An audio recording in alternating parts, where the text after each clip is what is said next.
Good morning, everybody. How are you? I hope you will be fit and fine. Okay, so dear students, we were discussing about metals and non-metals. This is the second video of chapter metals, non-metal, class 10th chemistry, right? So today we'll study chemical properties of metals.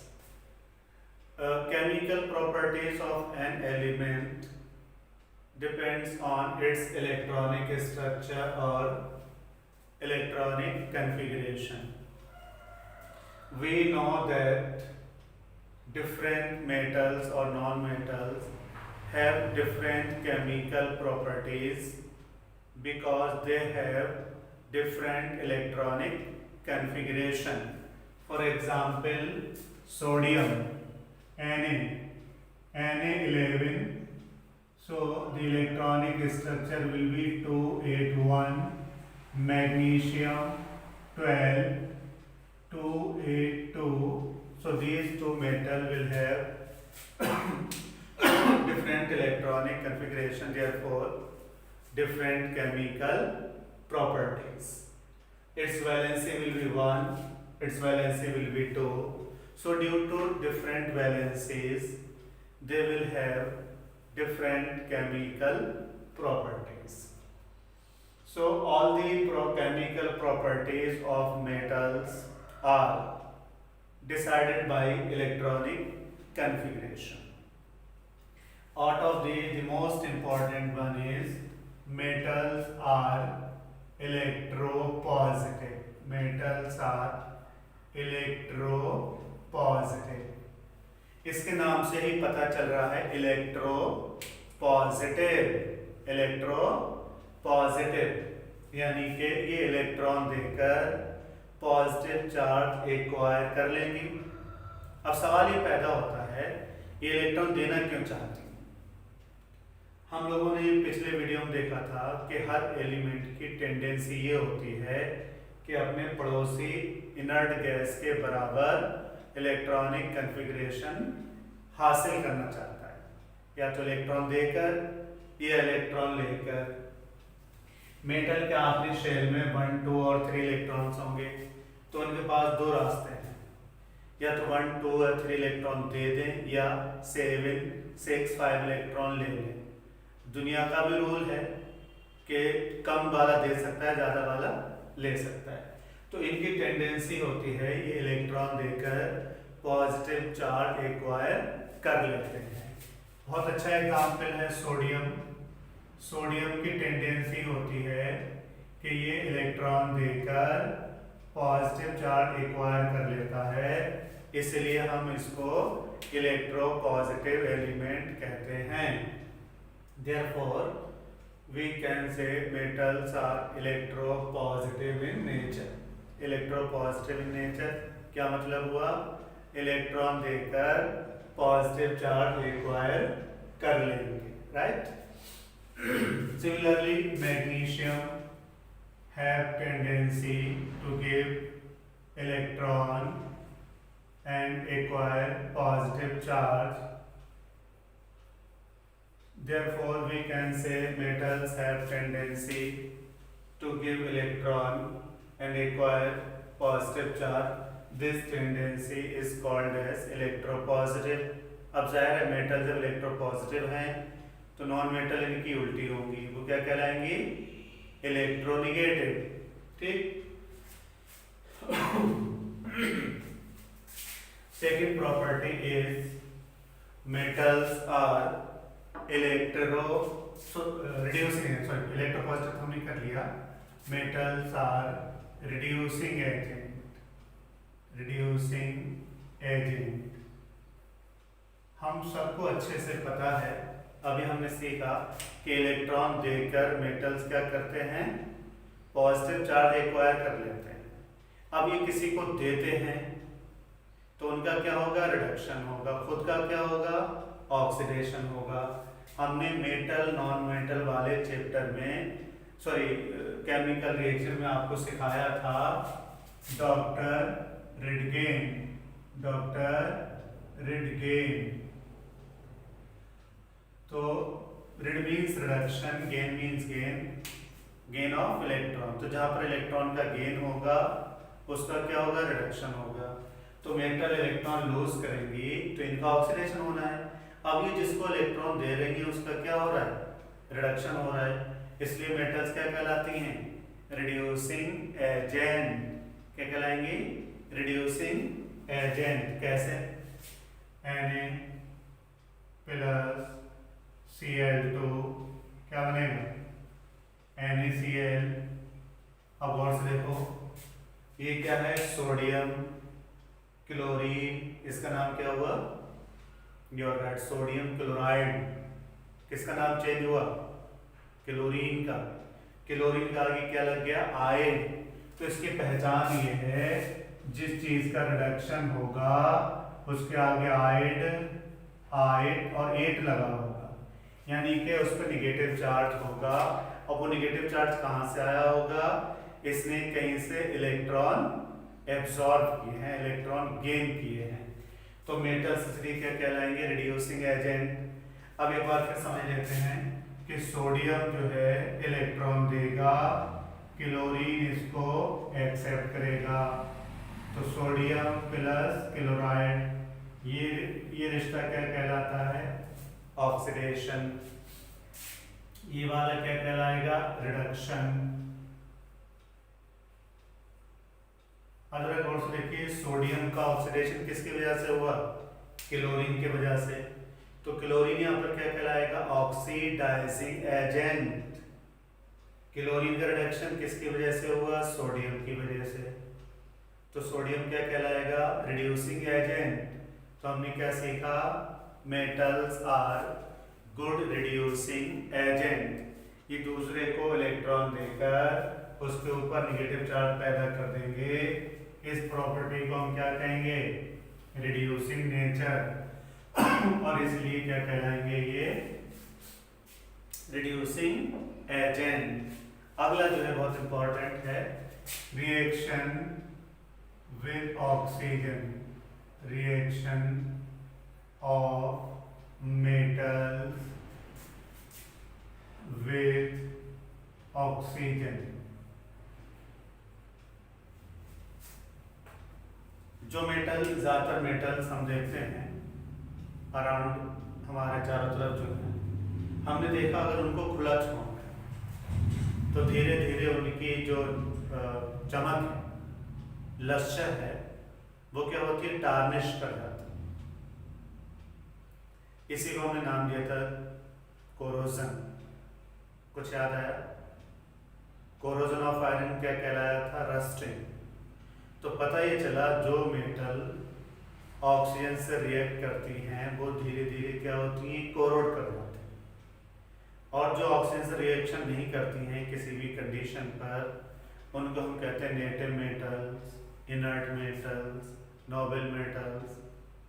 एक बहुत common सा सवाल जहन में उठता है, why gold and silver is used in designing of jewellery.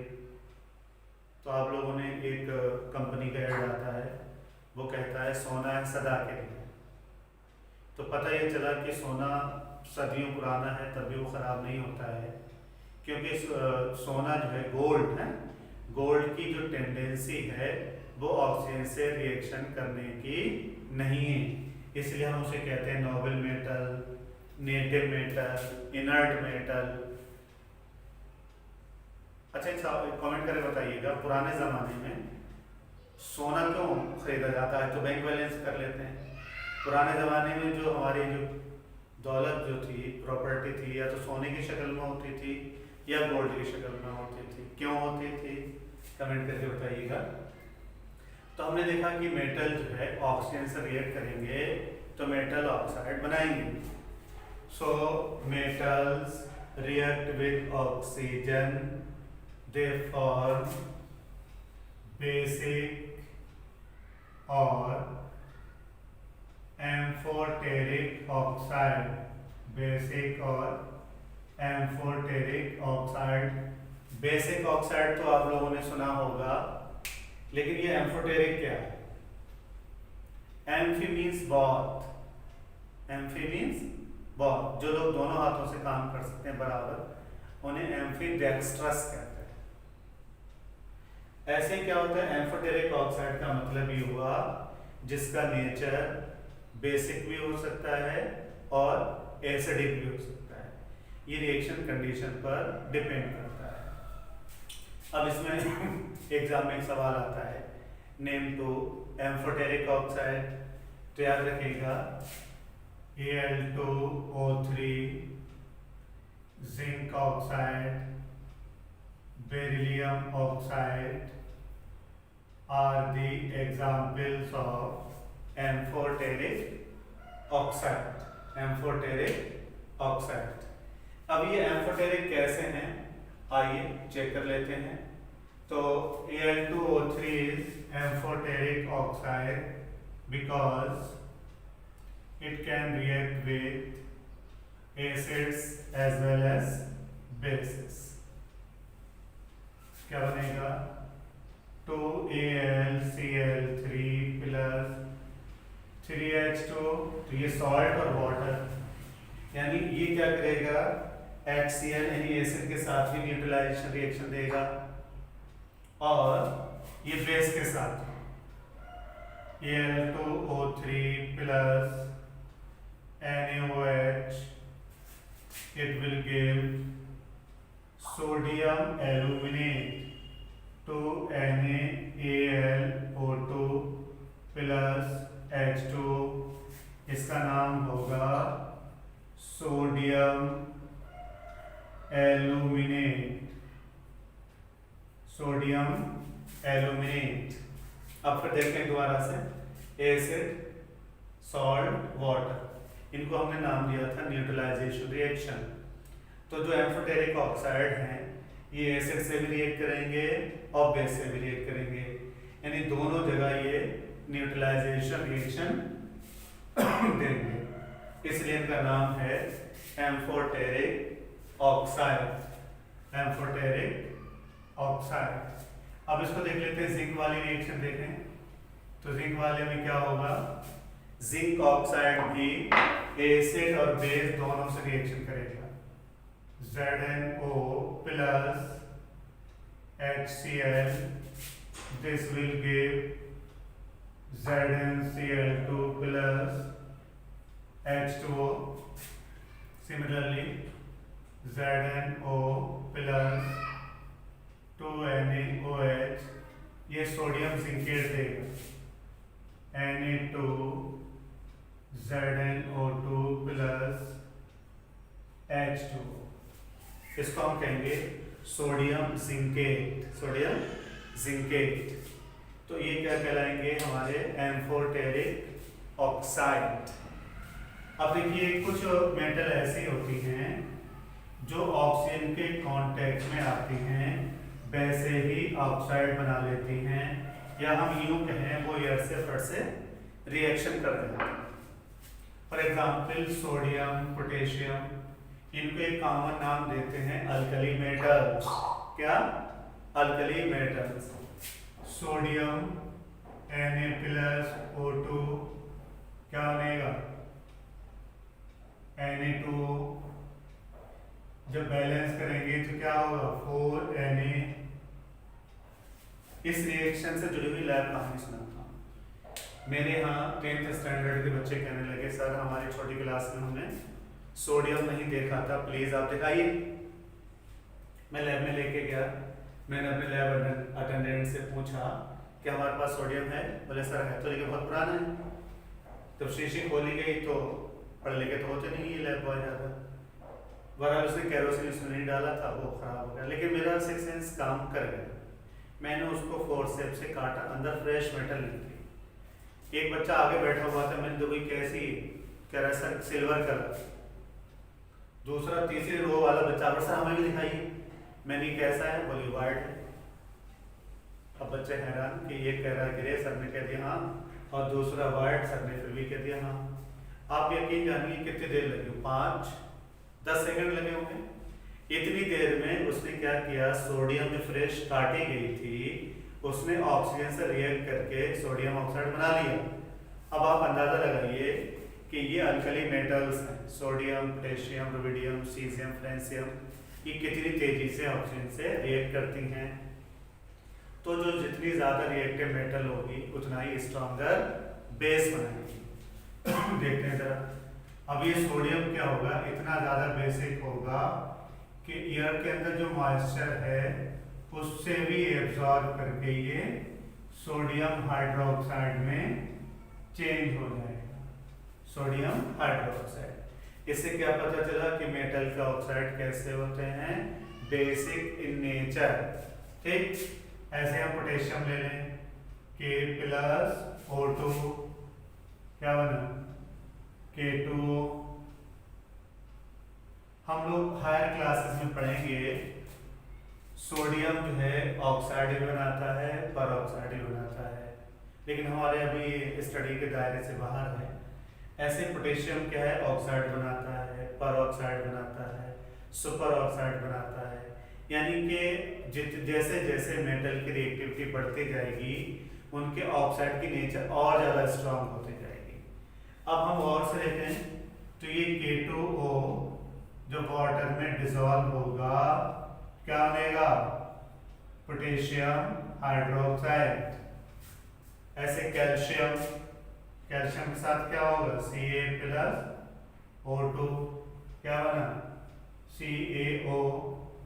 अब हमने देखा था CaO+ H2O क्या बनेगा, CaOH होल टॉयस।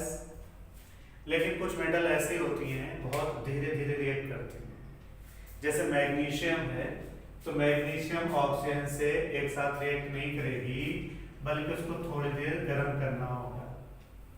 कुछ याद आया, एनसीईआरटी के पहले चैप्टर में पहला सवाल यही था, why magnesium ribbon should be clean before burning. ऐसा क्यों था, मैग्नीशियम के चारों तरफ मैग्नीशियम ऑक्साइड की लेयर बन जाती थी, जो ऑक्सीजन से जो होने वाली रिएक्शन जो थी उसको रोक देती। तो देखें जरा, तो मैग्नीशियम क्या होगा, गर्म करना होगा, Mg+O2 क्या बनेगा, मैग्नीशियम ऑक्साइड। अब इसकी रिएक्टिविटी कम है तो इससे बनने वाला बेस जो होगा वो वीकर बेस होगा।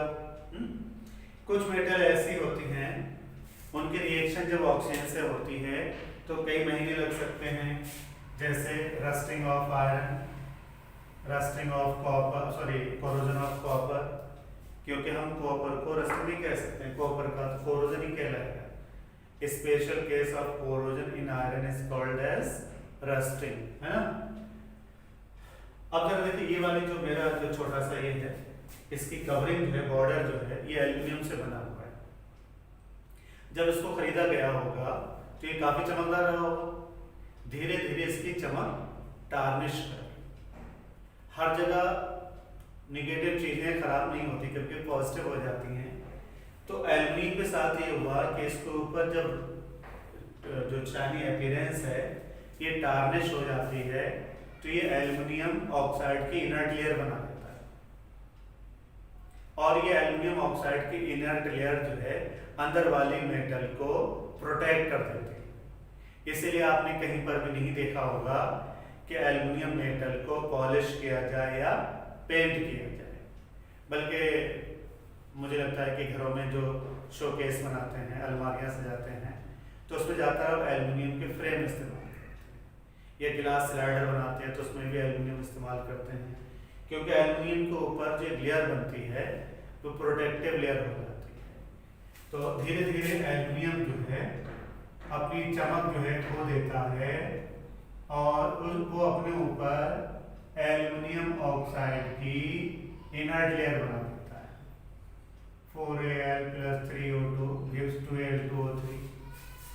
ये लेयर जो है एल्युमिनियम को पैसिव कर देती है, रिएक्शन से रोक देती है, इसलिए एल्युमिनियम आर्टिकल्स को कभी भी पेंट या पॉलिश करने की ज़रूरत नहीं होती है। ये हाल क्रोमियम का होता है, ये क्या होता है जिंक मेटल का होता है। गैल्वेनाइजेशन में क्या करते हैं, आयरन आर्टिकल्स होते हैं उनको ऊपर जिंक की लेयर चढ़ा देते हैं, तो जैसे एल्युमिनियम ऑक्साइड की लेयर इनर्ट होती है ऐसे जिंक ऑक्साइड की लेयर इनर्ट होती है तो वो जो आयरन आर्टिकल्स हैं उनको कोरोड होने से बचा लेती है। लेकिन कुछ मेटल, जैसे मैंने शुरू में बताया, कुछ मेटल किसी भी कंडीशन पर रिएक्ट नहीं करती हैं, जैसे गोल्ड है, सिल्वर है, प्लेटिनम है, पैलेडियम है।